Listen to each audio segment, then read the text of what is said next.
우리 예배 전에 찬송가 303장 함께 찬양하시겠습니다. 찬송가 303장입니다.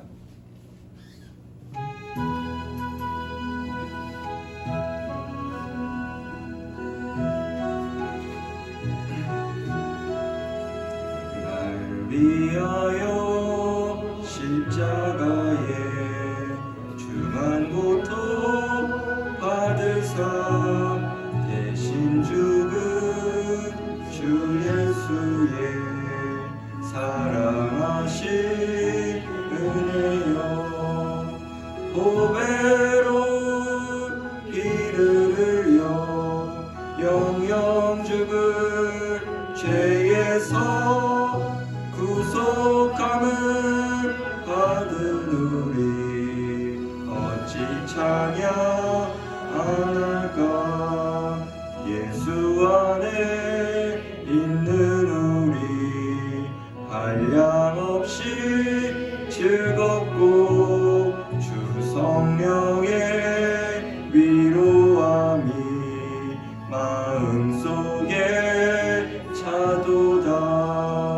천국 음악 소리 같은 은혜로운 그 말씀 끊임없이 듣는 우리 어찌 찬양 안 할까. 이 세상의 모진 풍파 쉬지 않고 불어도 주님 안에 보호받는 우리 마음 편하다. 늘 깨어서 기도하고 저 천국을 바라며 주님만을 기다리니 어찌 찬양 안 할까. 사도신경 하심으로 수요예배를 하나님께 올려드리겠습니다. 전능하사 천지를 만드신 하나님 아버지를 내가 믿사오며 그 외아들 우리 주 예수 그리스도를 믿사오니 이는 성령으로 잉태하사 동정녀 마리아에게 나시고 본디오 빌라도에게 고난을 받으사 십자가에 못 박혀 죽으시고 장사한 지 사흘 만에 죽은 자 가운데서 다시 살아나시며 하늘에 오르사 전능하신 하나님 우편에 앉아 계시다가 주로서 산자와 죽은 자를 심판하러 오시리라. 성령을 믿사오며 거룩한 공회와 성도가 서로 교통하는 것과 죄를 사하여 주시는 것과 몸이 다시 사는 것과 영원히 사는 것을 믿사옵나이다. 아멘. 찬송가 301장 찬양하시겠습니다. 301장입니다.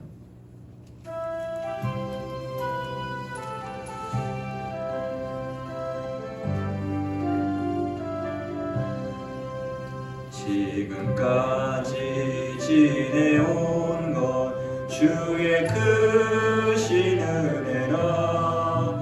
한이 없는 주의 사랑 어찌 이루 말하랴. 찬악계가 주의 손이 항상 살펴주시고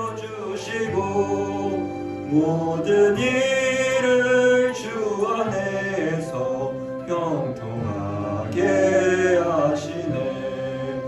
몸도 맘도 연약하나 세임받아 살았네. 붙듯이 부시는 주의 은혜 족하다. 사랑 없는 거리에나 험한 산길에 맬 때 주의 손을 굳게 잡고 찬송하며 가리라. 주님 다시 배울 날이 날로 다가와. 무거운 짐 주께 맡겨 벗으라도 졸잖네. 나를 위해 예비한 고향 집에 돌아가 아버지의 품 안에서 영원토록 살리라. 박문희 지사님 기도해 주시겠습니다. 할렐루야. 우리 죄를 위해 가장 낮은 곳으로 오시어 죽으심으로 우리와 하나님 관계를 회복시켜 주시고 화평케 하여 주신 주님의 거룩하신 사랑과 은혜 감사를 드립니다. 성탄의 계절 이웃을 사랑하라는 말씀을 기억하며 어렵고 힘든 이웃을 돌아볼 수 있는 마음과 행함으로 그리스도 사랑을 나누는 복된 삶 되게 인도하여 주옵소서. 지난 3일간도 주님의 크신 은혜로 지켜주시고 수요 낮 예배로 불러주시니 감사를 드립니다. 바라옵기는 주님 지으신 목적대로 늘 주님만 예배하며 즐거워하게 하옵소서. 사랑과 은혜가 충만하신 하나님 아버지, 2020년도 어느덧 끝자락에 와 있습니다. 지금까지 지켜주신 은혜에 감사를 드립니다. 그러나 한 해 베풀어 주신 사랑에 답하고자 열심을 다해 주님을 알고자 힘쓰며 주님 뜻에 합당하게 살겠노라고 그리스도인답게 살려고 무진애를 썼지만 돌아보니 마음과 생각과 입술로 지은 죄 또 습관적으로 불평했던 죄로 살았음을 고백합니다. 하나님, 우리의 부끄러운 모습과 연약함을 용서하여 주시옵소서. 긍휼과 사랑이 많으신 주님, 다시 새 힘을 주시고 새 교훈으로 하나님을 바라보며 겸손하게 하나님 뜻을 행하는 그리스도와 함께 주님이 기뻐하시는 삶 되게 인도하여 주옵소서. 유월 아파 치료하시는 하나님 아버지, 이 시간 육신의 고통과 마음의 짐을 가진 성도들을 위해 기도합니다. 먼저는 연로하신 우리 사랑하는 어르신들을 지켜주옵소서. 크고 작은 병에서 노인받게 하시고 노년의 삶이 주님 은혜로 강건하고 평강이 넘치는 삶이 되게 하시어 맡겨진 삶을 끝까지 감당할 수 있도록 은혜 부어주옵소서. 하나님, 지금 이 시간에도 병과의 싸움에서 지치고 고통 가운데 있는 우리 사랑하는 이지일 집사님을 기억하시고 특별한 은혜 부어주옵소서. 그의 마음을 붙잡아 주시고 끝까지 함께 하신다는 주님의 음성을 듣고 힘을 내게 도와주시옵소서. 믿음의 기도는 그를 구원하리니 주께서 그를 일으키시라 말씀하신 주님, 우리 모두가 일의 공동체 모두가 간절한 마음으로 기도하오니 기도 들어 주시옵소서. 고통에서 벗어나게 하옵소서. 웃을로는 한계를 말하지만 우리 주님의 능력은 한계가 없음을 믿습니다. 제발 살려 주시옵소서. 예수의 볼로 암덩어리를 깨끗이 씻어 없애 주시옵소서. 회복시켜 주시옵소서. 집사님이 소원하는 일들을 교회 공동체 안에서 이루어가게 역사하여 주시옵소서. 하나님 아버지, 코로나가 오랜 가운데 경제가 어려워진 우리 사랑하는 성도들의 가정과 직장과 하는 모든 일들을 살펴주시고 형통하게 하시며 물질의 복도 마음껏 부어주셔서 전도와 선교에 동참하게 하옵소서. 코로나 상황이 계속되고 있는 해외 선교지와 선교사님들에게도 크신 은혜 부어주시고 사역의 현장에서 필요를 채우심으로 사역이 순탄하게 하시며 역동적으로 감당하게 하옵소서. 하나님 아버지, 이 시간 말씀 앞에 저희 엎드립니다. 말씀 전하실 우리 사랑하는 임명철 강도사님을 영육간의 강건함을 채워주시고 성령님 언제나 동행하여 주시며 사역의 길이 시온의 대로가 되게 인도하여 주옵소서. 또 저희들에게는 말씀을 들을 영적인 귀와 눈과 마음을 열어주시고 주신 말씀 붙잡고 이 세상 헛된 것들을 쫓지 않게 하시며 영원하신 하나님 나라의 백성으로 하나님 뜻을 행하며 믿음의 결단이 있는 예배가 되게 인도하여 주시옵소서. 이 시간 주님만 예배합니다. 주님 홀로 영광 받아 주시옵소서. 이 모든 말씀 이 땅의 평화의 왕으로 오신 거룩하신 예수님의 이름으로 기도합니다. 아멘. 오늘 함께 보실 말씀은 시편 18편 1절부터 6절까지의 말씀입니다. 제 성경책으로는 구약 813면에 있습니다. 시편 18편 1절부터 6절까지 한 절씩 교독하시겠습니다. 1절입니다. 나의 힘이신 여호와여, 내가 주를 사랑하나이다. 여호와는 나의 반석이시요 나의 요새시요 나를 만드시니시요 나의 하느님이시요 내가 그 안에 피할 나의 관리시요 나의 방패시요 나의 구원의 뿌리시요 나의 산성이시로다. 내가 찬송받으실 여호와께 아뢰리니 내 원수들에게서 구원을 얻으리로다. 사망의 줄이 나를 얽고 우리의 장수가 나를 두렵게 하였으며 수월의 줄이 나를 두르고 사망의 올무가 내게 이르렀도다. 내가 환난 중에서 여호와께 아뢰며 나의 하나님께 부르짖었더니 그가 그의 성전에서 내 소리를 들으시며 그의 앞에서 나의 부르짖음이 그의 귀에 들렸도다. 아멘. 할렐루야. 아멘. 수요예배 오신 모든 성도님들을 환영합니다. 아멘. 오늘 저희가 함께 하나님 말씀은 시편 18편 1절부터 6절까지의 말씀으로 주님 사랑합니다 라는 제목을 가지고 함께 나누기 원합니다. 벌써 2022년도 마지막 수요 예배인데요. 어떠한 말씀을 성도님들과 함께 나누어야 할까 고민하던 가운데 최근 생명의 삶에서 이 전도서를 다루고 있는데 이 새벽 예배와 금요 예배 가운데 이렇게 묵상하며 제 삶을 돌아보는 시간을 갖게 되었는데요. 그때 내가 기억했던 이 시편 18편을 함께 나누어야겠다라는 생각이 들었습니다. 원래 저는 설교를 할 때 이 본문을 하나하나 살펴보며 그 본문의 의미를 파악하고 그 본문을 해석하고 그리고 그 말씀을 우리의 삶에 적용하는 그런 설교 방식을 택했는데요. 오늘은 처음 시도인데 일명 간증 설교를 하고자 합니다. 제 간증이 거창하지 않을 수는 있어도 제가 겪었던 일들과 상황을 설명하며 이렇게 함께 나눌 때 제가 겪었던 그 은혜와 그 사랑을 우리 모든 성도님들이 함께 나누기를 주님의 이름으로 소망합니다. 제 이야기를 시작하기 전에 최근 2022년 카타르 월드컵이 진행되었습니다. 저희 대한민국은 우여곡절 끝에 이 16강이라는 16나라만이 갈 수 있는 이 대회에 참석하게 되었죠.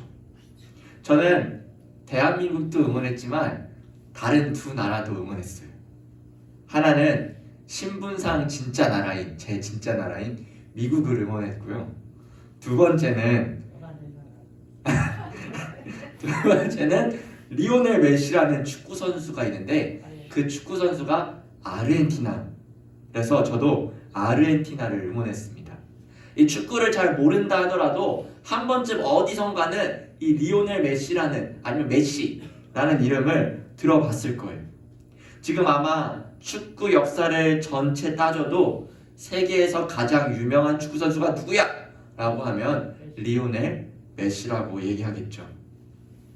제가 메시를 응원했던 이유는 이 선수가 해외에서 진행되었던 최고의 리그들, 이 모든 리그들에서 우승 트로피를 한 번도 아닌 여러 번을 땄던 사람입니다. 그런데 딱 이 월드컵, 나라별로 진행됐던 월드컵에서는 한 번도 우승한 적이 없었기 때문이죠. 왜냐하면 축구는 혼자 하는 것이 아니라 메시가 11명이었으면 메시 팀이 이겼겠죠. 하지만 메시가 혼자가 아니라 다른 10명의 선수들이 있고 그 후보 선수들, 함께 뛰는 후보 선수들이 있었기 때문에 이 나라가, 아르헨티나라는 나라가 우승하기 힘들었었습니다. 그런데 이번에는 결국 이 메시, 이 아르헨티나라는 나라가 결승전까지 올라가게 되었죠.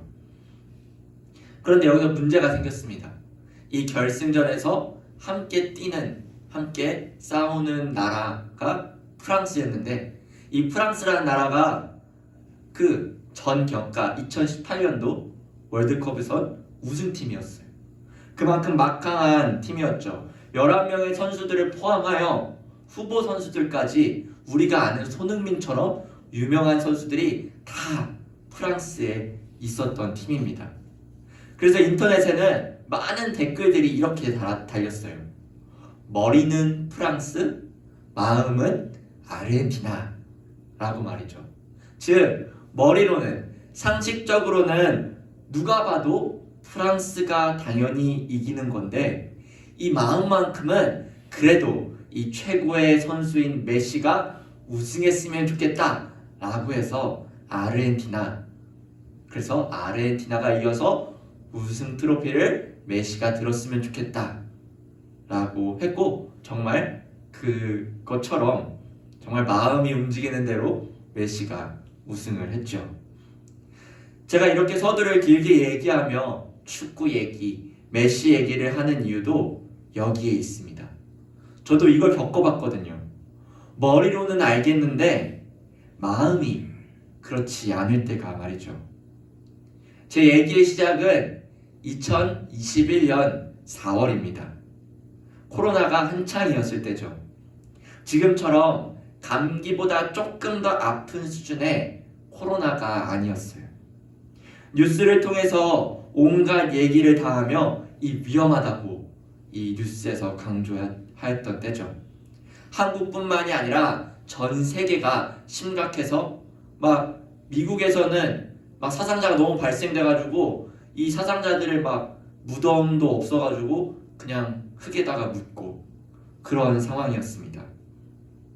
지금은 격리도 매우 단순해진 반면에 그땐 양성 판정을 받으면 동선 하나하나 체크를 하며 격리실에 사람을 가두어서 열이 나지 않을 때까지 거의 한 2주 정도 되죠. 열이 내리기까지 나가지 못했습니다. 그렇기 때문에 우리 교회도 이 비대면 예배를 드렸었고 정말 소수의 인원들만 모여서 함께 예배를 드렸습니다. 제가 교육 전도사 그때만 해도 2년 차였는데 이 아이들의 얼굴이 기억이 나지 않더라고요. 하도 오래 못 만나가지고 애들 얼굴도 기억 안 났었고요.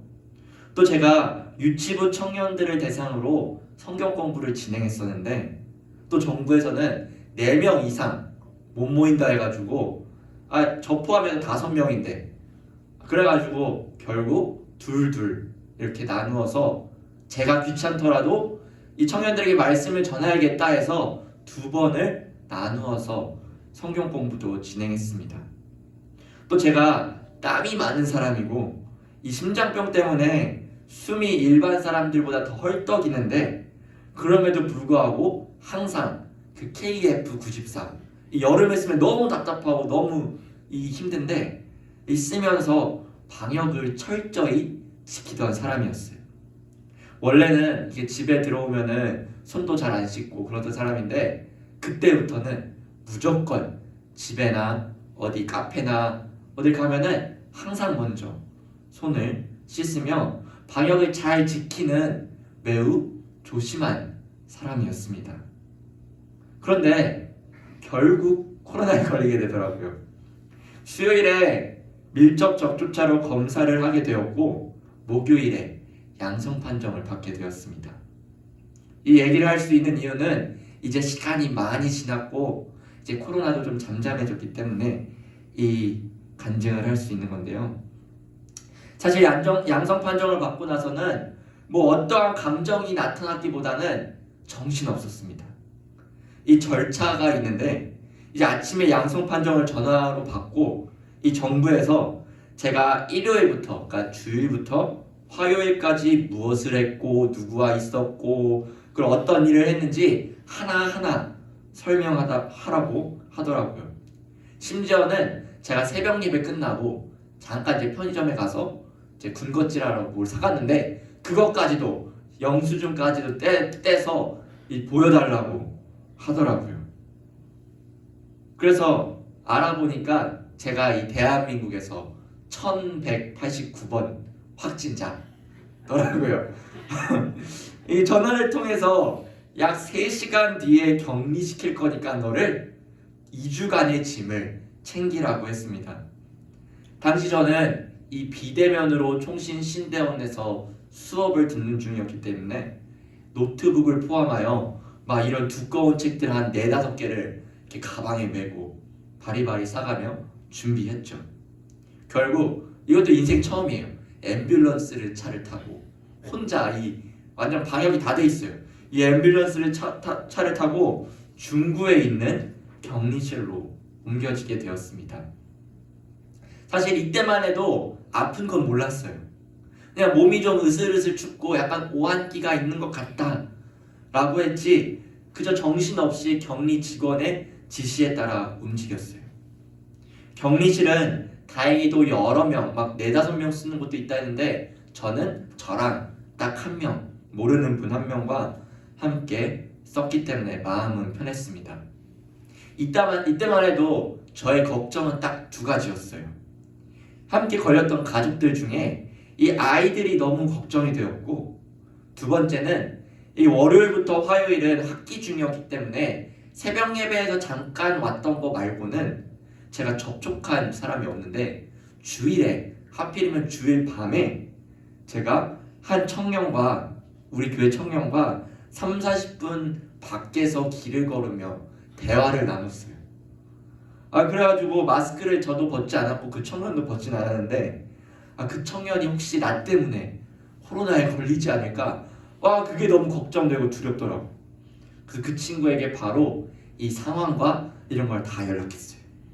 그리고 조심하라고 전했죠.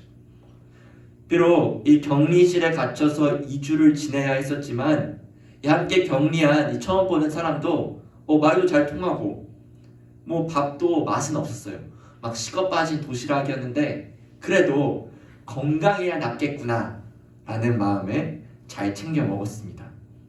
그렇게 양성 판정을 받은 지 하루가 지나고 이틀째 되는 아침부터 문제가 생겼습니다. 이때부터 큰 증상이 없던 저에게 인후통, 근육통, 오한, 감기, 미열, 이게 이제 한꺼번에 시작된 거예요. 이 격리 간호사들이 챙겨주는 건 타이레놀밖에 없더라고요.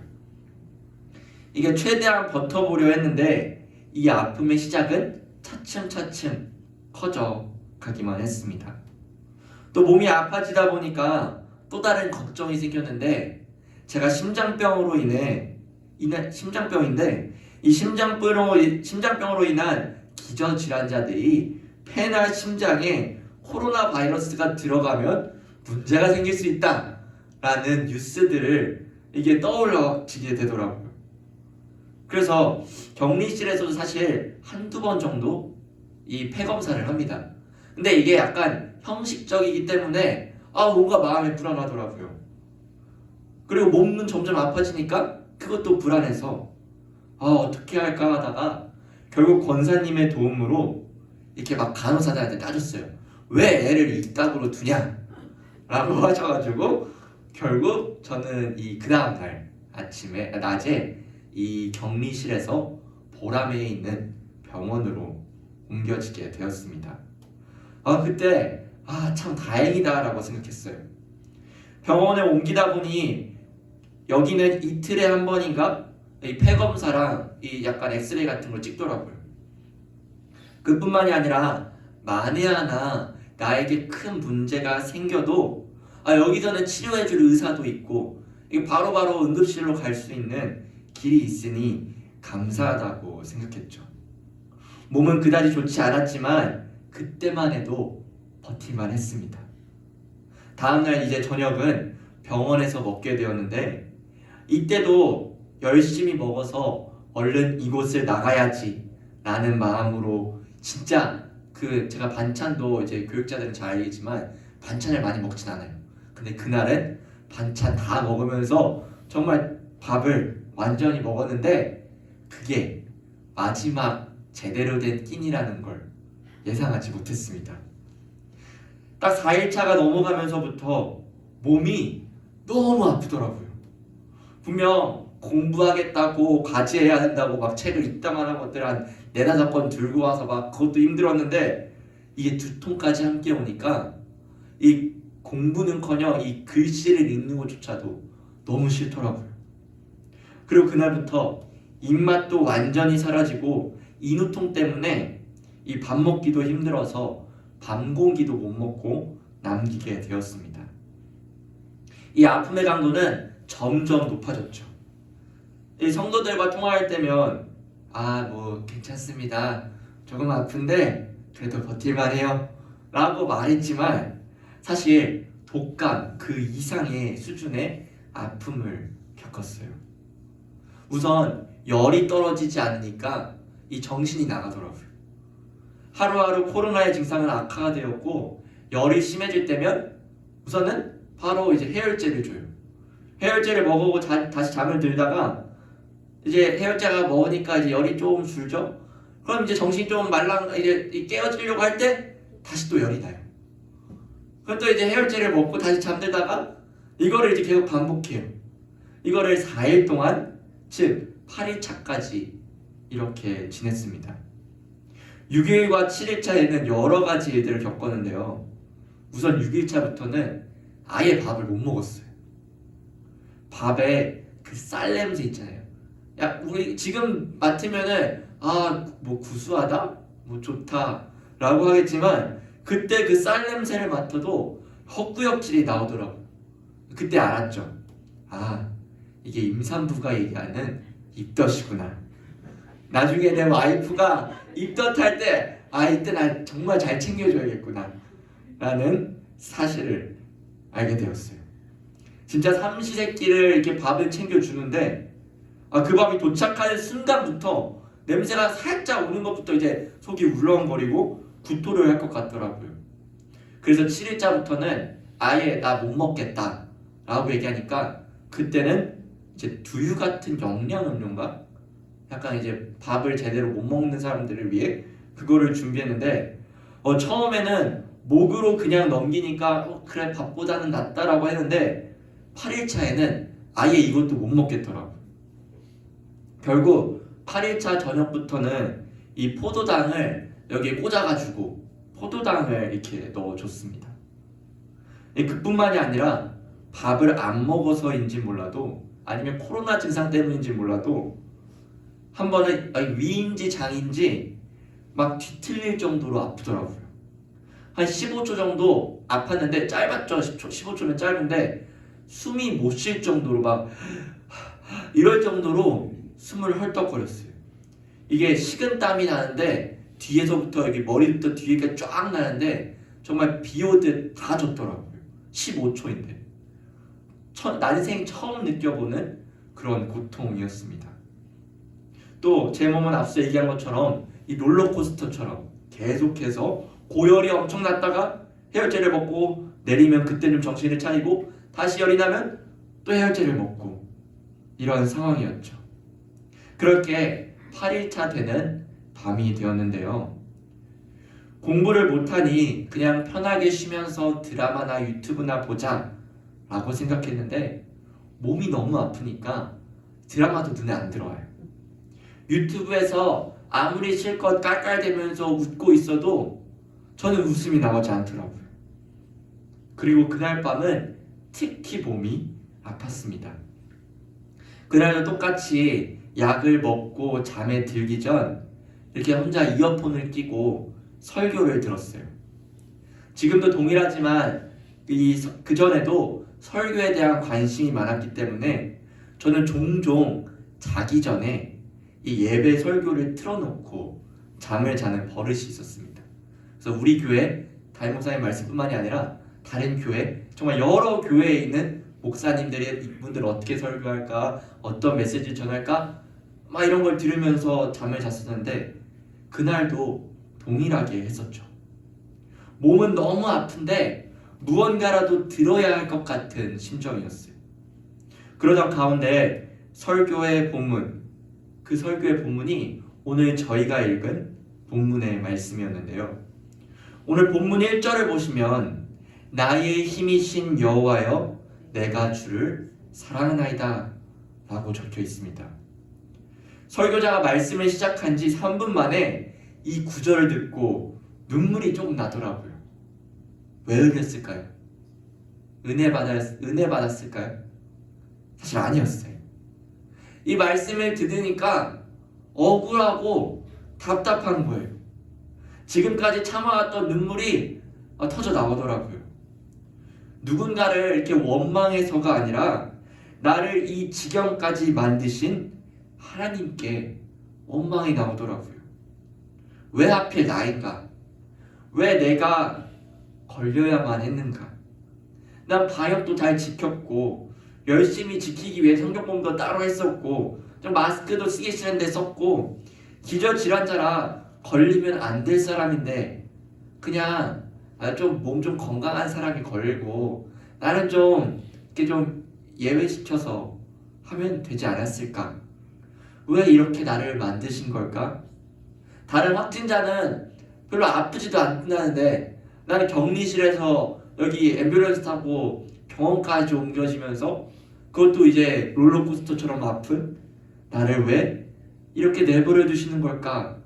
라는 생각에 하나님이 너무 미웠습니다. 그런데 지금 본문은 나의 힘이신 여호와라고 말하고 있죠. 아니 힘이 하나도 안 나는데 전혀 도움도 안 되는데 나의 힘이신 여호와라고 말하고 있는 거예요. 그러니까 더 원망이 터져 나와서 짜증나더라고요. 그래서 저는 계속해서 그래도 짜증나고 눈물이 조금 나는데 그래도 설교한 부분을 듣다가 멈칫하고 설교를 꺼버렸어요. 왜냐면은 그 부분이 제게 납득되지 않았거든요.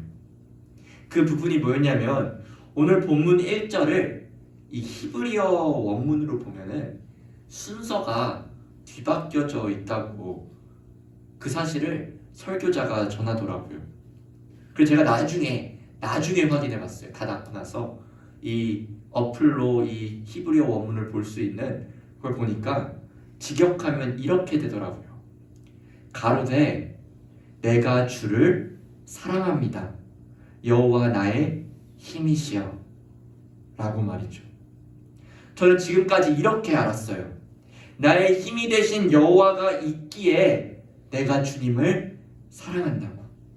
내가 걸어가는 그 인생길 가운데 힘이 되셔서 나를 인도해 주시는 분이시기에 내가 사랑한다고 고백할 수 있다고 말이죠.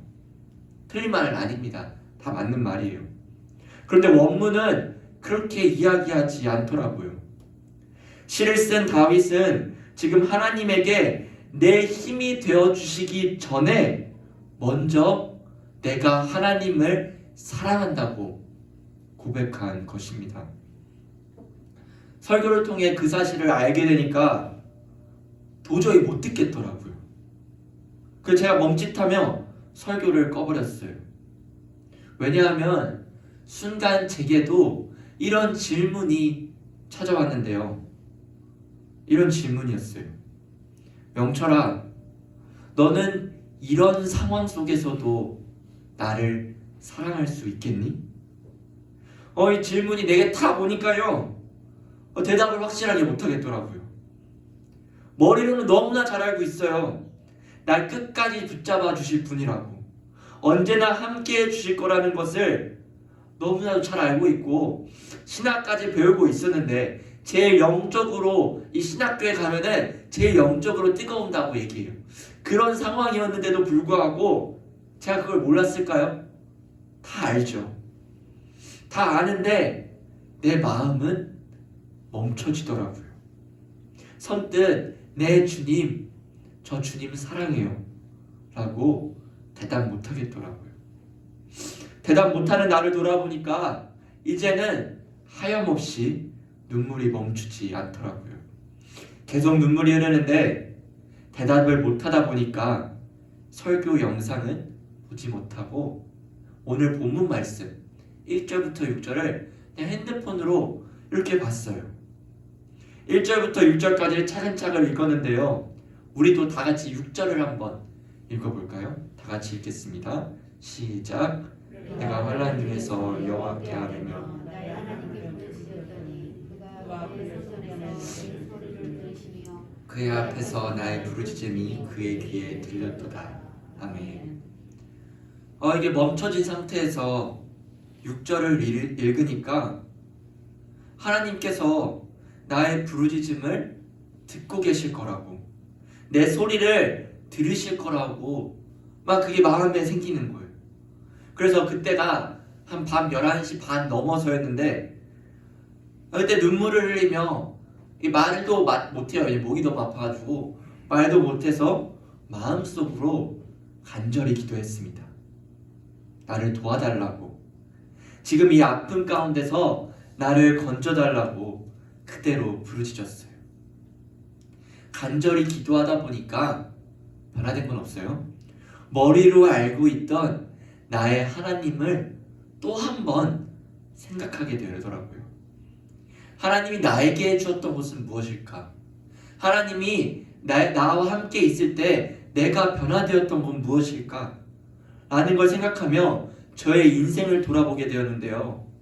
처음은 코로나 걸리기 한 주 전에 열심히 애일교회에서 사역하고 청년들하고 교제하며 막 즐겁게 놀았던 저를 보았고, 그리고 한 달 전, 1년 전, 그리고 한국으로 오기 전에, 더 나아가 미국에서 지내던 시절, 그리고 어릴 때 한국에 있던 시절 모두 하나하나 돌아보는데, 아까 전에 제가 하나님을 원망하고 미워했던 그 순간이 너무 부끄럽더라고요. 왜냐하면 지금까지 내가 어려움을 입고 힘듦이 있을 때, 이것보다 더 아픈 나날들이 있을 때 인도해 주시고 도와주시고 이끌어 주셨던 분이 여호와 하나님인데, 내가 그런 하나님을 지금 원망하고 미워하고 있던 게 너무 부끄럽고 너무 미안했어요. 그러고 나서 저의 기도가 바뀌게 되었습니다. 먼저는 죄송하다고, 잘못했다고, 제가 하나님을 너무 내 멋대로 생각하고 결정해서 원망했다고 회개의 기도를 구했습니다. 그리고 아까 대답하지 못했던 이러한 상황 속에서도 나를 사랑할 수 있겠니? 라는 질문에 네, 주님이라고 고백할 수 있게 되었습니다. 비록 나에게 어려움이 찾아오고 힘듦이 찾아오며 내가 바라는 대로 이루어지지 않더라도, 그럼에도 불구하고 죄인된 나를 사랑하시어 구원해 주셨고, 그리고 만왕의 왕이신 하나님께서 나와 함께 하심을 믿기에 내가 언제 어디서든 이 시간, 이 순간을 기억하며, 내가 비록 부족하지만 언제 또 넘어질지 모르겠지만 내가 하나님을 사랑하겠다고 말해 보았습니다. 이 고백을 하게 되니까 시편 18편 1절부터 6절까지의 이 구절들 하나하나가 내 머리뿐만이 아니라 내 마음에까지도 이해되기 시작했고, 아주 자연스럽고 편안하게 내 입술에서 이 고백을 할 수 있게 되었습니다. 온몸이 지치고 힘들고 슬프고 외로웠던 그 시간들 가운데 제 마음에는 이제 평안함이 주어지더라고요. 그렇게 저는 새벽 12시 40분이 넘어서야 잠을 자게 되었는데요. 참 감사하고 놀랍게도요, 그날 그 기도를 하고 그날 아침부터 열이 서서히 떨어지더라고요. 완전히 낫지는 않았어요. 그 뒤로도 병원에서 4일간 갇혀서 지냈지만 건강이 아주 조금씩 회복되는 저를 보게 되었습니다. 약을 하루에는 4-5번 먹었는데 그게 하루가 지날 때마다 3번으로 2번으로 1번으로 줄게 된 것입니다. 또 감사한 것은 나중에 시간이 지나서 병원에 갈 수 있을 때, 정말 제가 대학병원에 갈 수 있을 때 검사한 결과 폐나 심장에 아무 문제가 없다는 소식을 들었습니다. 저에게 있어 이 코로나로 인해 병실에 갇혔던 시간은 잊지 못할 순간이 되었죠. 많이 아프기도 했고 슬프기도 해서 기억이 많이 나지만, 그것보다는 이러한 상황에서도 다시 하나님을 바라볼 수 있었던 저를 돌아보며 그 부르짖음을 들으셨던 하나님을 볼 때, 내가 이 삶을 살아가며 내가 더 나아갈 때에 아직 좋게 한 40년이라는 50년이라는 시간이 남았는데 이 날을 기억하며 나의 하나님, 나의 산성 되시고 나의 방패 되시고 나의 여호와 하나님을 바라보며 언제나 내가 하나님을 사랑하겠다고 고백할 수 있겠구나 라는 생각이 들었습니다. 수요예배 오신 성도 여러분, 이렇게 간증을 설교 시간에 한 이유는 딱 한 가지입니다. 여러분은 주님을 사랑하고 계십니까? 만약 주님이 여러분의 건강을 뺏는다 할지라도, 여러분의 가장 소중한 것을 가져가신다 할지라도 주님 사랑한다고 고백할 수 있겠습니까? 아멘이라 하셨는데 사실 쉽지는 않을 거예요. 하지만 여러분, 나 뭐를 먼저 바라보기보다 하나님을 먼저 바라볼 때 내가 먼저 사랑하기보다 하나님이 나를 먼저 사랑하신다는 것을 기억하시길 바랍니다. 주님의 은혜는 그럼에도 불구하고 나는 사랑의 은혜라고 생각합니다. 우리가 이뻐서 사랑받는 것일까요? 우리가 무언가 잘해서 구원받았던 걸까요? 아니죠. 죄인임에도 불구하고 그 긍휼의 마음과 사랑의 마음으로 우리를 죄에서 건져내 주시지 않으셨나요? 하나님은 사랑하는 자신의 자녀들을 내버려 두지 않으십니다. 언제나 함께 하신다고요. 비록 내 건강을 뺐더라도, 내 소중한 것을 뺏으시더라도 그래도 주님은 나를 사랑하신다고, 주를 믿는 주의 백성들을 사랑하신다는 것을 믿으며 살아가시길 바랍니다. 혹 고통의 길을 걷고 계신 분 있으신가요? 혼자서만 걷는 광야의 길이라고 생각하신다면 그렇지 않습니다.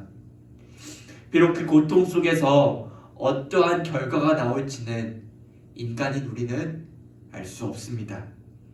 그러나 고통의 길을, 광야의 길을 걷는 것은 나 혼자 걷는 것이 아니라 나의 주 예수 그리스도께서 함께 걸어가신다는 것을 믿고 살아가시는 여러분 되시기를 바랍니다. 제가 한 학창시절에 가장 좋아했던 말씀 구절 하나를 읽고 말씀을 마치도록 할 건데요. 욥기 1장 21절 말씀인데요. 제가 읽도록 하겠습니다. 이르되 내가 모태에서 알몸으로 나았사온즉 또한 알몸이 그리로 돌아가올지라. 주신 이도 여호와시오 거두신 이도 여호와시오니 여호와의 이름이 찬송을 받으실지니이다 하고. 아멘. 사랑하는 여러분, 주시는 이도 거두시는 이도 우리 하나님이십니다.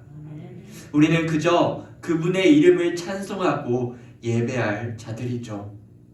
그럼에도 불구하고 우리를 사랑하시는 하나님 앞에 그저 무릎 꿇고 이런 저를 사랑하시니 저도 주님을 사랑하겠습니다.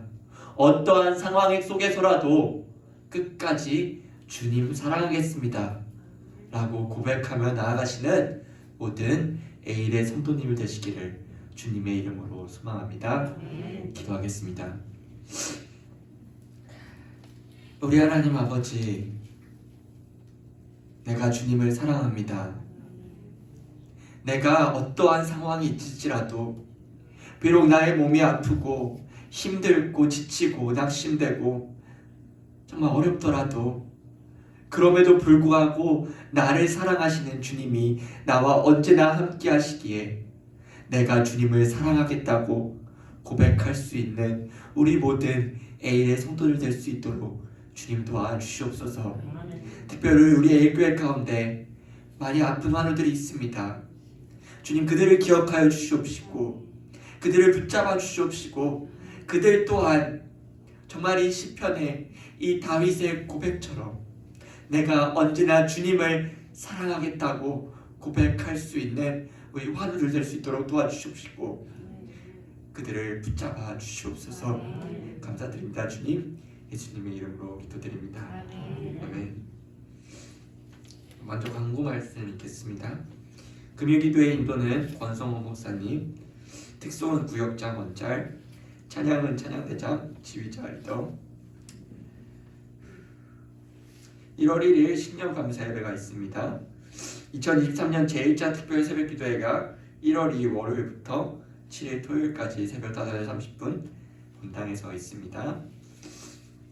우리 찬양 342장 찬양 부르신 후에 헌금 기도하고 주기도문 하심으로 예배를 마치도록 하겠습니다. 342장입니다.